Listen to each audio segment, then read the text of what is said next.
நல்லவளே, எதுக்கும் நான் உனக்கு இப்ப இந்த வீடியோவை அனுப்புறேன். இன்னைக்கு இல்லைனாலும் என்னைக்காவது ஒரு நாள் யூஸ் ஆகும் என்று சொன்னாள். அதை கேட்ட நித்யா சரி என்று சொன்னவள், ஏன் ஜெனி, இந்த வீடியோல அவங்க பேசுறது எதுவும் கேட்கல. ஒருவேளை நம்ம தப்பா புரிஞ்சுக்கிட்டா என்ன பண்றது? எனக்கு குழந்தை பிறக்காதுன்னு தான் எனக்கும் தோணுது என்று சொன்னாள். அதை கேட்ட ஜெனி, ஐயோ கடவுளே, நீ ஏன் இப்படியெல்லாம் பேசிட்டு இருக்க? சரி, உனக்கு டவுட்டா இருக்குல்ல, ஓகே, அப்போ இன்னொரு டெஸ்ட் எடுப்போம், அதுல என்ன ரிசல்ட் வருதுன்னு பாப்போம் என்று சொன்னவள் அவளை இன்னொரு ஹாஸ்பிட்டல் அழைத்து சென்று டெஸ்ட் எடுத்தாள்.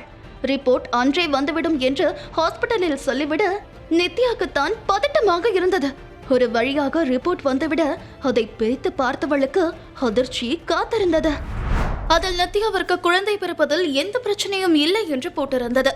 அதை பார்த்த நித்யாவிற்கு அதிர்ச்சியாக இருந்தது. மனம் பல விஷயங்களை அசை போட அங்கே இருப்பதே வேஸ்ட் என்று நினைத்தவள் அதன் பிறகு தன்னுடைய பெரியப்பாவை பார்க்க சென்றாள். டாக்டரும் அவர் நல்ல முறையில் தேர்வதாக சொன்னார். அதை கேட்டவளுக்கு கொஞ்சம் சந்தோஷமாக இருந்தது. அதன் பிறகு அவள் அங்கிருந்து கிளம்பி ஒரு மெடிக்கல் ஷாப் சென்றாள். அதன் பிறகு அவள் வீட்டிற்கு வந்து சேர்ந்தாள். அந்த ஹோட்டல் ரூம் அப்படியே இருந்தது. அதை பார்த்தவள் கொஞ்சம் கொஞ்சமாக கிளீன் செய்ய ஆரம்பித்தாள். அதன் பிறகு அவள் சமைக்க ஆரம்பித்தாள். பிரகாஷ் வீட்டில் இருக்கும்போது அவளுக்கு சமைக்க வேண்டும் என்றாலே கஷ்டமாக இருக்கும். ஆனால் இங்கே இவனுக்கு சமைக்க அவளுக்கு பிடித்திருந்தது. அவள் சரியாக சமைத்து முடித்துவிட்டு எல்லாம் எடுத்து வைக்கும் போது சரியாக அங்கே வந்தான் மாஸ்க் அணிந்தவன். அவனை வரவேற்றவள் அமைதியாக இருக்க பால்கனியில் காயும் தன்னுடைய ட்ரெஸ் எல்லாம் பார்த்தவன், ஹே பேபி, என் ட்ரெஸ் எல்லாம் நீ துவச்சியா என்று கேட்டான். உடனே நித்யா, ஆமா, இந்த மாதிரி ட்ரெஸ் எல்லாம் மிஷின்ல துவச்சா நல்லா இருக்காது, அதான் நான் இப்படி பண்ணேன் என்று சொன்னாள்.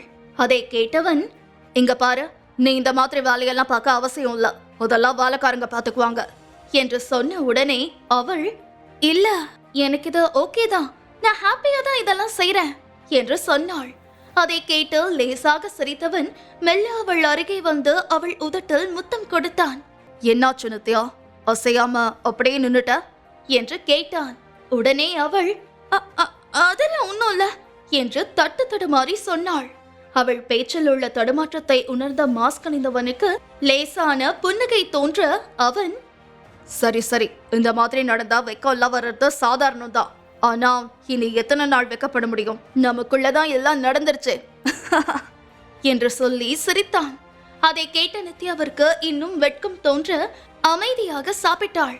ஒரு வழியாக சாப்பிட்டு முடித்தவள் அவனை பார்க்க அவனோ அவளை பார்த்து லேசாக சிரித்தான். அவளிடம் இதற்கு மேல் பேசினால் சாப்பிட மாட்டாள் என்று உணர்ந்தவன் அமைதியாக சாப்பிட்டான். சாப்பிட்டு முடித்ததும் நித்யா அவனை பார்த்தவள், என்னங்க, நான் உங்ககிட்ட ஒரு முக்கியமான விஷயம் சொல்லணும் என்றாள். அதை கேட்டதும் அவன் மிகவும் சாதாரணமாக, சொல்ல என்று சொன்னான். எனக்கு குழந்தை பிறக்குன்னு டாக்டர் சொல்லிட்டாங்க, நான் நார்மலா தான் இருக்கேன் என்று சொன்னாள்.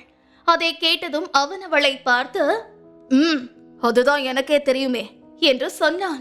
அவன் அப்படி சொன்னதும் ஆச்சரியம் அடைந்த நித்யா, என்ன சொல்றீங்க, உங்களுக்கு எப்படி தெரியும் என்று கேட்டாள். உடனே அவன், இந்த உலகத்திலேயே உனக்கு குறை இருக்கு, குழந்தை பிறக்காதுங்கிறத அந்த முட்டாள் பிரகாஷும் அவனோட அம்மாவும் மட்டும்தான் நம்புவாங்க, நான் நம்ப மாட்டேன், எனக்கு உன்னை பத்தி தெரியும் என்று சொன்னான். அதை கேட்டவள், என்னடா இது, இவருக்கு என்ன பத்தி எல்லாமே தெரிஞ்சிருக்கு?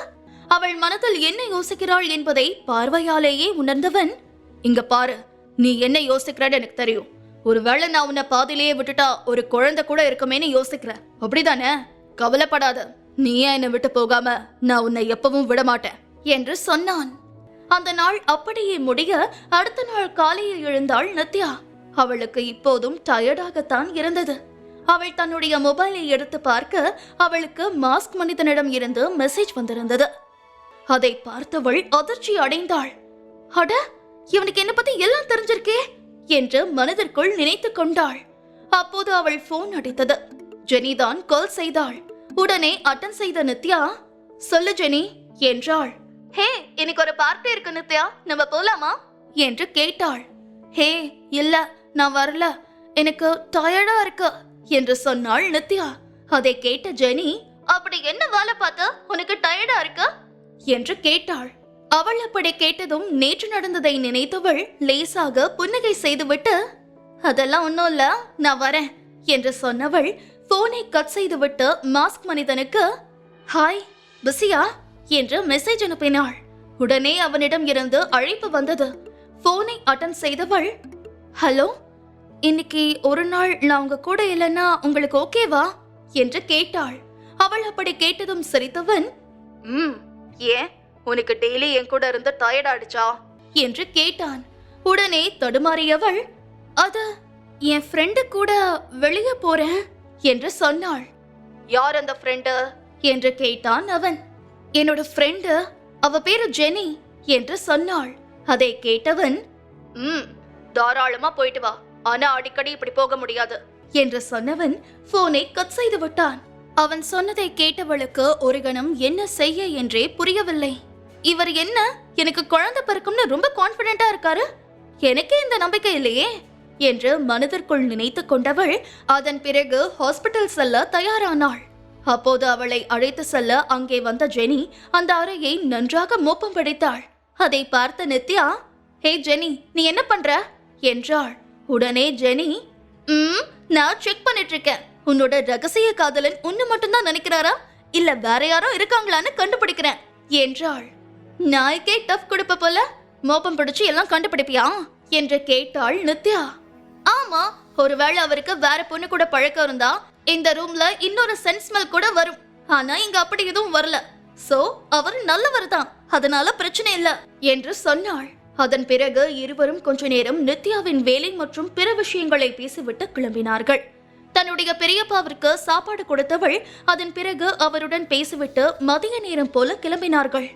ஜெனி நித்யாவை ஒரு பார்லருக்கு அழைத்து சென்றவள் அவளுக்கு மேக்கப் மற்றும் புது உடை எல்லாம் போட வைத்தாள். நித்யா ஒரு காலத்தில் மேக்கப் ஆர்டிஸ்டாக வேலை பார்த்திருந்தாலும் அவள் பெரிதாக மேக்கப் போட மாட்டாள். ஆனால் அவள் இப்போது மேக்கப் போட்டவுடன் மிகவும் அழகாக இருந்தாள். அதை பார்த்த ஜெனி, அடடா நித்யா, நீ இன்னைக்கு எவ்வளவு அழகா இருக்க தெரியுமா, அப்பப்போ மேக்கப் பண்ணடி, செம்மையா இருப்ப என்று சொன்னாள். அதை கேட்ட நித்யா, அந்த அளவுக்கு எனக்கு காசு இல்ல, இங்க பாரு, இன்னைக்கான பணத்தை எல்லாம் நான் கூடிய சீக்கிரம் கொடுத்துடுறேன் என்று சொன்னாள். அதை கேட்ட ஜெனி, அம்மா நேர்மையின் திரு உருவமே, எனக்கு அதெல்லாம் ஒண்ணுமே வேண்டாம், நீ சும்மா இரு என்று சொன்னாள். அதை கேட்ட நித்யா, எனக்கு நீ இப்படி சொல்லுவேன்னு தெரியும், ஆனாலும் நான் உனக்கு சம்பாதிச்சு ஒரு நாள் திரும்ப தருவேன் என்று சொன்னாள். அதை கேட்ட ஜெனி, சரி நீ தரப்போ நான் வாங்கிக்கிறேன், வா நாம இப்ப போகலாம் என்று சொல்லிவிட்டு அவளுடைய காரில் நித்யாவை அழைத்து கொண்டு சென்றாள். அப்போது நித்யா, ஏன் ஜெனி, நம்ம வாழ்க்கையில இருக்கிற பிரச்சனையில இந்த பார்ட்டி ரொம்ப அவசியமா என்று கேட்டாள். உடனே ஜெனி, இங்க பாரு, இந்த பார்ட்டிய ரொம்ப பெரிய பணக்காரர் ஒருத்தர் ஆர்கனைஸ் பண்ணிருக்காரு, அதனால ஊர்ல இருக்கிற பணக்காரங்க எல்லாம் இங்க வருவாங்க. பேசாம நம்ம இங்க உன்னோட அந்த ரகசியமான காதலனை மீட் பண்ண நிறைய வாய்ப்பு இருக்கு. நம்ம இங்க சும்மா ஃபன் பண்ண மட்டும் வரல, நிறைய விஷயம் தெரிஞ்சுக்கவும் வந்திருக்கோம். சோ உன் ரகசியமான காதலனை கண்டுபிடிக்கிற வேலையை பாரு என்று சொன்னாள். அதை கேட்ட நித்யா சரி என்று தலையசைத்தாள். அவளுக்கு மாஸ்க் மனிதனை பற்றி தெரிந்து கொள்ள வேண்டும் என்பதை விட அவனுக்கு வேறு குடும்பம் ஏதாவது இருக்கிறதா என்று தெரிந்து கொள்ள வேண்டும் போல இருந்தது. ஏனென்றால் ஒருவேளை அவனுக்கு வேறு குடும்பம் ஏதாவது இருந்தால் அவனை விட்டு விலக வேண்டும் என்று நினைத்தாள். தனக்கு நடந்த ஒரு கொடுமை வேறு ஒரு பெண்ணுக்கு நடக்க கூடாது என்பதே அவளுடைய எண்ணமாக இருந்தது. அவர்கள் இருவரும் பார்ட்டி நடக்கும் இடத்திற்கு வந்து சேர்ந்தார்கள். அங்கே நிறைய பணக்கார இளைஞர்கள் இருந்தார்கள். அதை பார்த்த ஜெனி, அடடா, இந்த மாதிரி அழகான பசங்களை பார்த்தாதான் மனசுக்கும் கொஞ்சம் நிறைவா இருக்கு என்று சொன்னாள். அதை கேட்ட நித்யா லேசாக சிரிக்க ஜாலியாக இருந்த ஜெனியின் முகமும் மாறியது. நிம்மதியா இருக்கலான்னு வந்தா இந்த எருமைங்களை இங்க யார் விட்டா என்று கோபமாக கேட்க, இதை பார்த்த நித்யா, இவ எதை பத்தி பேசிட்டு இருக்கான்னு புரியலையே என்று ஜெனி பார்க்கும் பக்கமாக பார்க்க அங்கே பிரகாஷ் மற்றும் அக்ஷயா நின்று கொண்டிருந்தார்கள். பிரகாஷ் அவளை தன் அணைப்பில் வைத்திருந்தான். இன்னும் எங்களுக்கு டிவோர்ஸ் கூட ஆகல, அதுக்குள்ள இப்படி எல்லாருக்கும் முன்னாடி இவளை பொண்டாட்டி மாதிரி கூட்டிட்டு வந்து நிக்கிறான், இவனெல்லாம் என்ன சொல்றது என்று நித்யா யோசித்துக் கொண்டிருக்க, அப்போதுதான் ஜெனி அந்த பக்கம் செல்வதை பார்த்தாள். ஆஹா, இவ வர போறாளே, நிச்சயமா பிரச்சனை எல்லாம் பெருசாக போகுது என்று மனதிற்குள் நினைத்தவள் வேகமாக அந்த பக்கம் சென்றாள். ஆனால் அதற்குள் பிரகாஷ் முன் சென்ற ஜெனி, டீ டப்பா மண்டையா, உனக்கு கொஞ்சம் கூட அறிவில்லையா, மூளையை கழட்டி காய்லாங்கடையில போட்டுட்டியா என்ன? இந்த எறும்பு மூஞ்சி அக்ஷயா சொன்னதை கேட்டு நீ என் நித்யாவுக்கு குழந்தை பிறக்காதுன்னு துரத்துனியா? ஆனா நித்யாவுக்கு குழந்தை பிறக்குன்னு ரிப்போர்ட் வந்துருச்சு. ஆனா இந்த உண்மை எல்லாம் மறைச்சு உன்கிட்ட அவளுக்கு குழந்தை பிறக்காதுன்னு பொய் சொன்னது இந்த அக்ஷயா தான். லேப்ல இருக்கிறவங்களுக்கு காசு கொடுத்திருக்கா, அதனாலதான் ரிப்போர்ட் தப்பா வந்திருக்கு என்று சொன்னாள். அதை கேட்டதும் அக்ஷயாவிற்கு இதயமே நின்று போனது போல ஆனது. அவள் என்ன பேச என்று தெரியாமல் இருக்க பிரகாஷ் ஜெனி சொல்வதை நம்பாமல், ஹே ஜெனி, எதுக்கு தேவையில்லாம பேசுற? உனக்கு இதுக்கெல்லாம் ஆதாரம் இருக்கா என்று கேட்டான். இப்பவாவது மூளை இருக்கிறவ மாதிரி பேசுறியே, சந்தோஷம். உனக்கு இந்த தரேன் பாரு ஆதாரம் என்று சொன்னவள் அவனுக்கு அந்த சிசிடிவி வீடியோவை காண்பித்து, பாத்தியா, இது நித்யாவை செக் பண்றதுக்கு முன்ன எடுத்த வீடியோ. ஆமா, அக்ஷயா எதுக்கு தேவையில்லாம லேப்ல ஒர்க் பண்றவங்களுக்கு காசு கொடுத்தா என்று கேட்டாள். ஜெனி கேள்வி கேட்க ஆரம்பிக்க அங்கே கூட்டம் சேர ஆரம்பித்தது. அப்போது அக்ஷயா, பிரகாஷ் ப்ளீஸ், நீ அவங்கள நம்பாத, இவங்க எல்லாம் பொய் சொல்றாங்க. நான் கன்சீவா இருக்கிறதுனால டாக்டரை பார்க்க போனேன், அவங்க என்ன நல்லா பாத்துக்கிட்டாங்க. நான் அதான் அதை பத்தி பேசிட்டு இருந்தேன், மத்தபடி ஒண்ணும் இல்ல. இவங்க தேவையில்லாம நித்யாவுக்கு சப்போர்ட் பண்ணி என்ன ஹர்ட் பண்றாங்க என்று சொன்னாள். அதை கேட்ட ஜெனி பேச வர அவளை பேச விடாமல் தடுத்தவன், தேவையில்லாம பேசாத, உன் ஃப்ரெண்டு சொன்னான்னு நீ இங்க வந்து பேசுறியா என்று சொல்ல, அப்போது அங்கே வந்த நித்யா, ஜெனி, நீ எதுக்கு தேவையில்லாம இவங்க கிட்ட பேசுற? இவங்க எல்லாம் அதுக்கு வர்த்தே இல்ல என்று சொன்னவள் ஜெனியை அழைத்து செல்ல பார்க்க அவள் கோபமாக செல்வதை பார்த்த அக்ஷயா, அக்கா, நீ தேவையில்லாம கோபப்படாத. பிரகாஷ், நான் இப்ப கர்ப்பமா இருக்கிறதுனாலதான் என் மேல அக்கறையா என்று ஆரம்பிக்க அக்ஷயா கண்ணத்தில் பளார் என்று 2 முறை அறைந்தாள் நித்யா. பிரகாஷ் மற்றும் ஜெனி அதிர்ந்தனர்.